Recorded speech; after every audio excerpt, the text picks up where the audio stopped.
የማይታመነው ሆነ። አያቶላህ ኻሜናይ የማይደፈሩ የማይበገሩ ይመስሉ የነበሩት መንፈሳዊ አለቃ አስከሬናቸው እንደ ዕቃ ወድቆ ከፍርስራሾች ስር ተገኘ።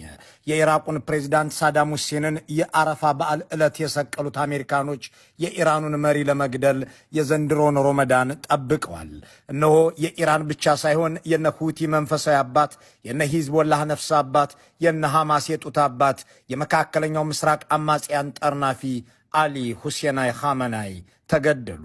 እስራኤልም ማለች ያ መጥፎ ሰው ከነቤተሰቡ ተደመሰሰ። ፕሬዝዳንት ትራምፕም ቀጠሉ፣ በታሪክ ውስጥ መጥፎውን ሰው አስወግደነዋል።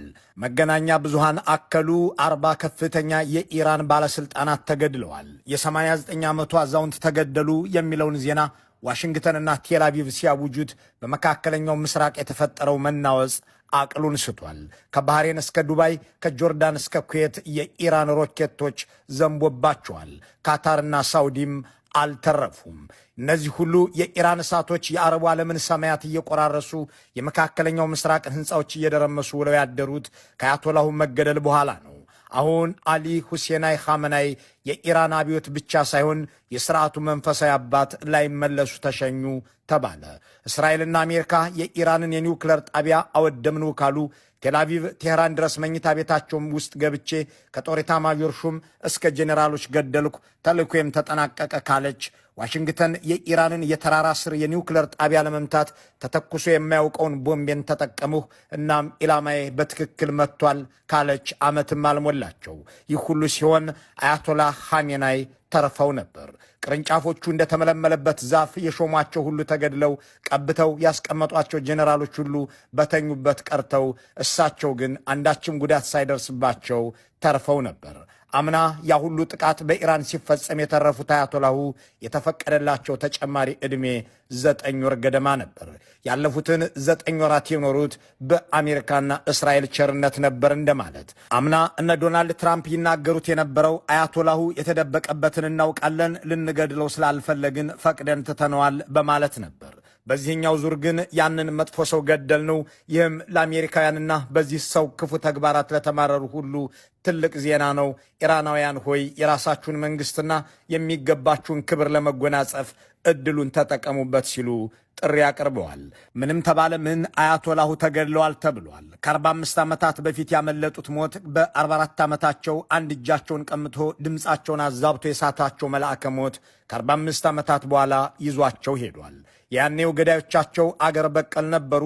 የአሁኖቹ ደግሞ ከውጭ የሄዱ ናቸው። ከ2 ወራት በፊት የቬንዙዌላን ፕሬዝዳንት አስረው የወሰዱት ፕሬዝዳንት ትራምፕ አሁን ደግሞ የኢራኑን አገራዊ መንፈሳዊ መሪ መግደላቸውን ገልጸዋል። ጥያቄው ከዚህ በኋላ ነው። በእርግጥ የአያቶላሁን መገደል መዘዝ አለው ወይስ እረፍት ነው? ለኢራንም ሆነ ለመካከለኛው ምስራቅ ትርጉሙ እንዴት ያለ ነው? በእርግጥ ወታደራዊ መሪን መፍጠር፣ ሳይንቲስትን መውለድ የሚያይቸግረው የኢራን ማህፀን እኒህን አያቶላህ የሚተካ ሰው ማግኘት ይቻለዋል ወይ? ደግሞስ አያቶላህ መሰየም ቀርቶ ኋላ ቀር ነው የሚባልለት ሃይማኖት አከል አገዛዝ ተወግዶ ዘመናዊ መስተዳድር ቢመሰረት ይቻላል የሚል ድምፆች ሰሚ ያላቸው ወይ? አያቶላሁ ኢራንን ያጎድሏታልን? እሳቸው ስለመሆኑ ማን ናቸው?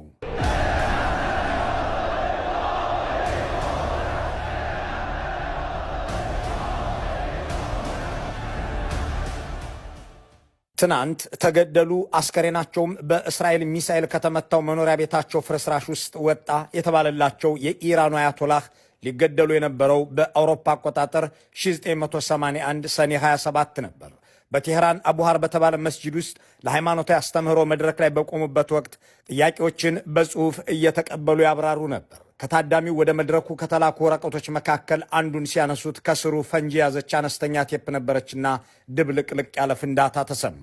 ያ ፍንዳታ የኻሜናይን ቀኝ እጅና ደረት አገኘ። ተንገዳግደው ወደቁ።